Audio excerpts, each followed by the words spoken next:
How's it going, everybody? Doing a comic book haul vid here today. I've picked up 9 comics over the past. It's been, I guess, a week. I picked them up last Wednesday. Well, today's Monday, so it's Wednesday and Saturday. I was considering doing this. I'm just going to talk briefly about this. I do have comics. Some, not a lot. But it's a cheap thing. I like collecting. I'm not a massive collector. Like, when it comes, I will never go full on collecting. I've showed my video. Well, I don't know if I showed my full video game collection on this channel, but you've probably seen in some of the videos. You may have seen the shelf. I have a good amount of games, but I don't have a shit ton by any means, and I wouldn't want to, because then I'm just buying a bunch of games I have no interest in owning, and it just becomes a shelf thing, right? It's like, no, I'm not a shelf collector. I do want to at least attempt to play some of all the games I have. I admit, in a few instances of the PS4 and the Xbox One, I was picking up a ton of games for cheap that I probably shouldn't have, because I'm probably not going to get around to playing them, so I've been selling some stuff. But baseball cards and sport cards in general, sport cards are expensive, man. It's like, I'd love to really collect sports cards, but it's hard for me to do, so I buy boxes every once in a while, because that hobby is expensive. Video games can be expensive, obviously. You all know this if you're collecting games. But it also isn't. You also can get a lot of stuff for cheap, too. It's not crazy. But comics, on the other hand, and of course you can find extremely expensive comics, especially if they're graded. But we will say if they're not graded, you could still find comics that cost you some money. But it is also very cheap to collect comics. And, I can't say I always liked comics. I had a run in them. It's maybe about 92 to like 94, 93. It was like a 2-3 year window. It was around the time maybe it was 93 then. Or maybe it was 92. But it was the Superman's death one when that came out. It was a big deal, right? I remember, I think I have like 10 copies of this thing. And of course, they made so many of them, they're not worth shit.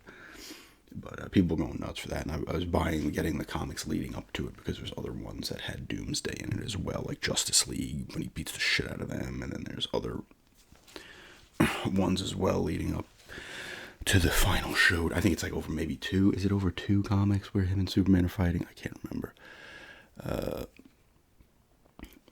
But I also had some Spider-Man comics, some Venom and Carnage comics, and a couple little X-Men, other random things here and there. Not crazy. I didn't have a ton.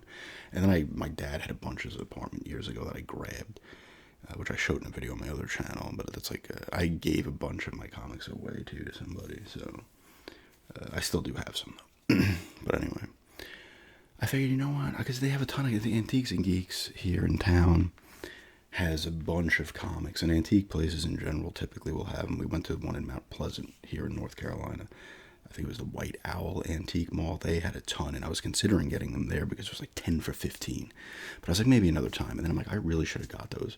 So we went into here in town, and I picked up some. The first ones I picked up, these ones were all 2 apiece.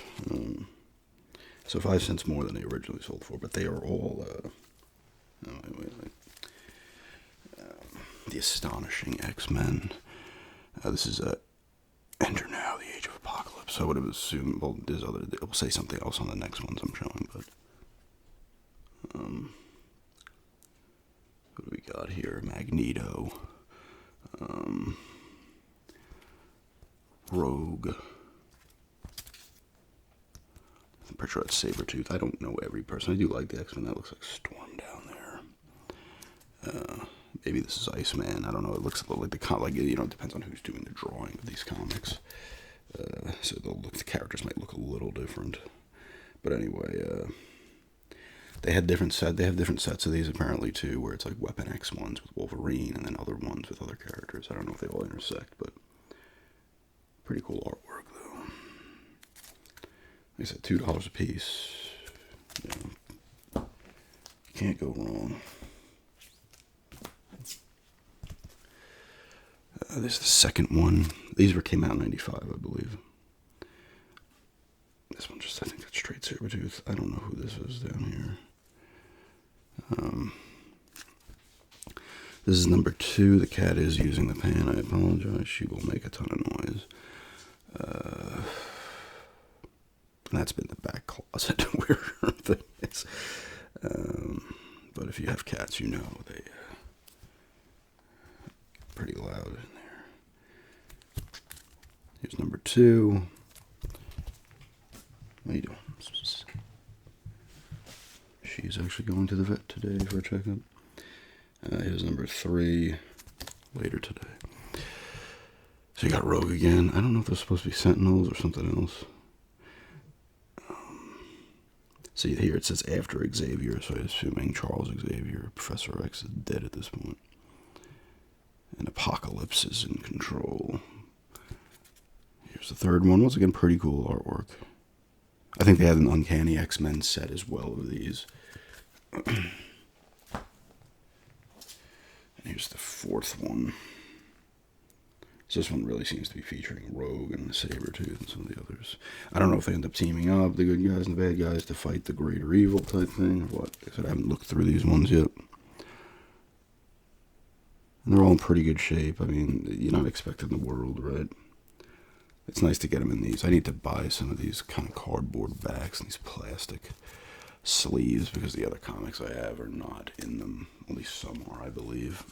I mean, they're also old and beat up, so it doesn't really matter, but just in terms of keeping them neat. But here's the 4th one. I guess they came in sets of 4. I'm not sure. I couldn't find any other ones after this, after 4, so.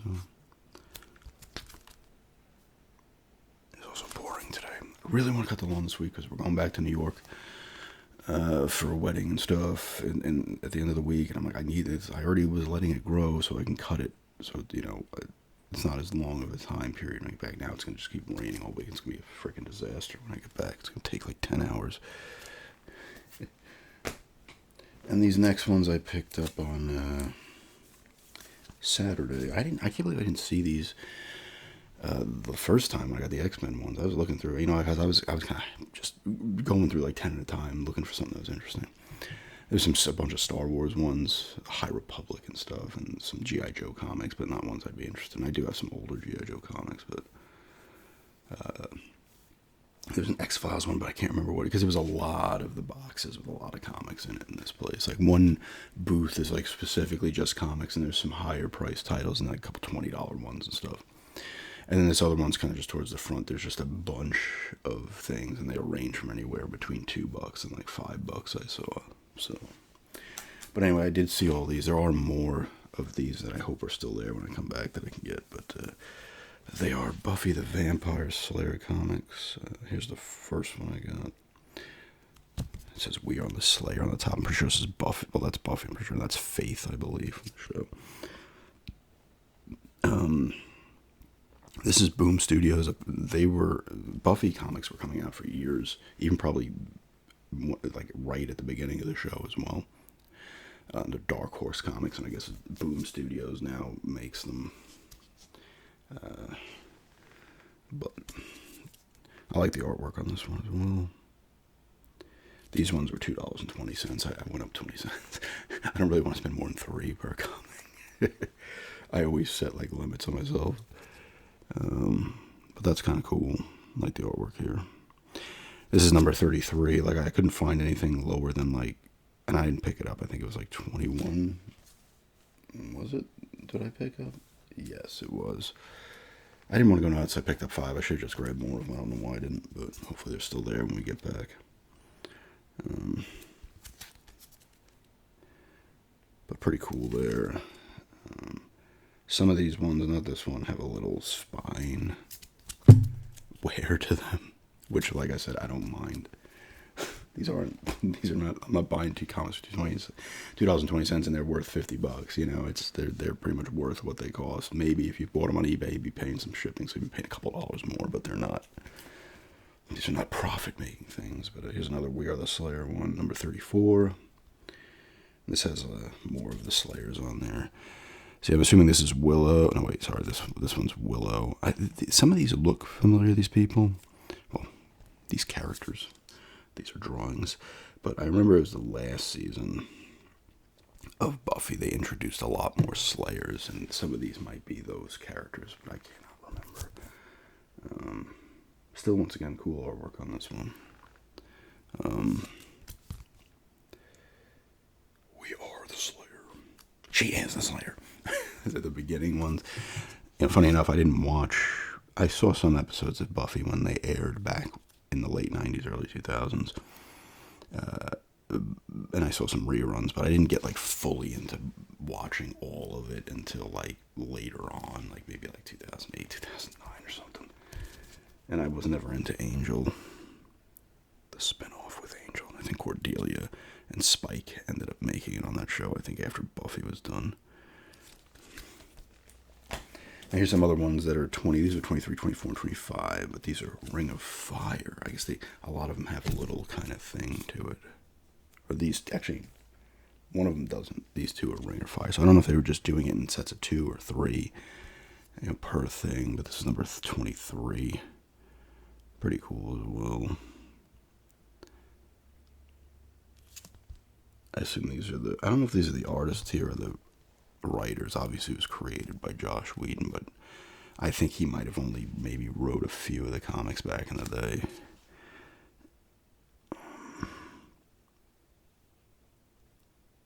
Kind of cool. Here's another one that has, I'm going to flip it because here are the older characters of Buffy. I assume that's Willow.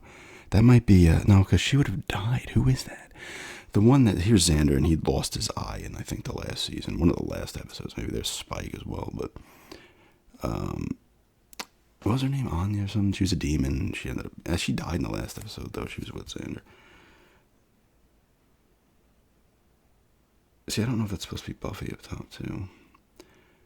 But I don't think so. And there's some, I guess, more newer Slayers. Like I said, I don't know everything about Buffy and stuff. And there's been a lot of, like, canon or non-canon stuff that's come out after the show as well. What they call, they call it Season 8? Some of the comics, right? Did it go 7 seasons? They call it Season 8. Or some shit, I don't know. And here's the last one that shows them again. See, I don't know if it's supposed to be Cordelia or it's supposed to be Faith in the back there. The rest are Buffy, Spike, Xander, and Willow. This one just says Buffy the Vampire Slayer. For some reason when I got it, I thought it said Ring of Fire, but it did not. So. This one has a little damage, a little wear. Somebody read this. That's the point, right? You'd think. I think a lot of serious comic collectors probably, I would assume, are buying 2 copies. One to kind of maybe get graded or immediately keep in some kind of protective case, and then one to read, I would think. But hey, I don't know. People collect the way they want to collect. This is number 25, though. I'm kind of excited. I did breeze through a few of these, but I didn't get, I wasn't, fully reading them. But he wants to get some more, though, and I want to get some kind of box like they got there just to kind of put them in, so they're all organized, but I'll worry about that when we get back. Like I said, it's a cheaper hobby, which I like. It's just cheaper. I spent $11 on the 5 and then $8 on the other 4. It's $19, plus tax, 20 something, 20 and change. On fucking 9 comics isn't bad. Come on, I'm not getting that deal with games unless I'm getting them at a garage sale. Which I have gotten great deals like that at garage sales, but that doesn't happen all the time. It does not happen often. Speaking of that, when we get back, I need to get some garage sales down here. But when we went to some when we first moved here, we got to a few, but not a ton. Maybe 5 or something I went to. Not like up in New York on Long Island where I was hitting them all the time. But yeah, I want to kind of I don't go nuts with this. I never go nuts with any of this shit. I just don't. I don't, because eventually this is how I am, because deep down I'm not a true collector.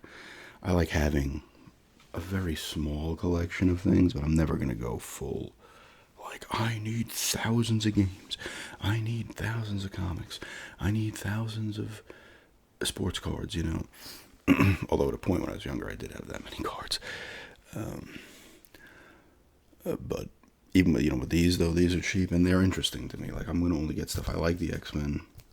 I like Buffy. It needs that X-Files one. I wouldn't mind getting some X-Files comics too. Things that are interesting to me.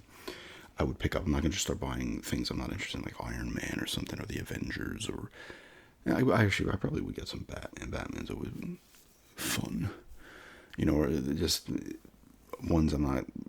Some of the Star Wars stuff too, I would probably be interested in, but those were a little pricey, like $4 a piece. Listen, that's still not expensive, but when I don't want to spend a lot of money when I'm collecting things, so I'm not looking for the.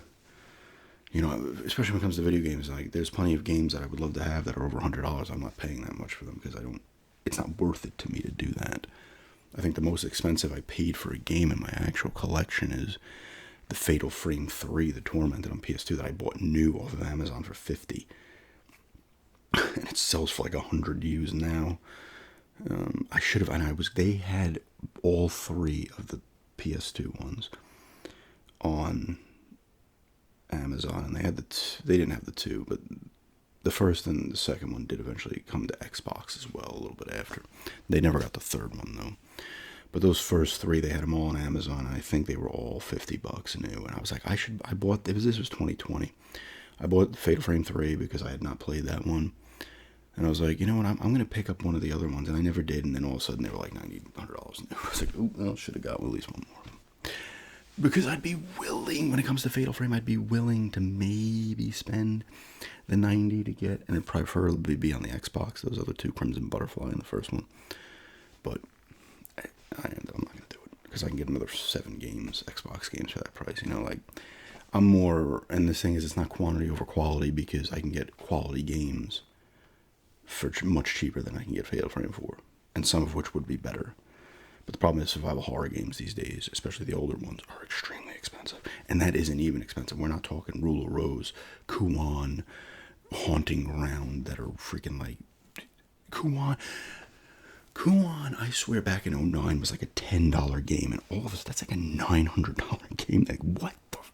How did this price go up? Like, how did this... Like, who were the people that started to push this up and then gradually it got so expensive? Whatever. Anyway...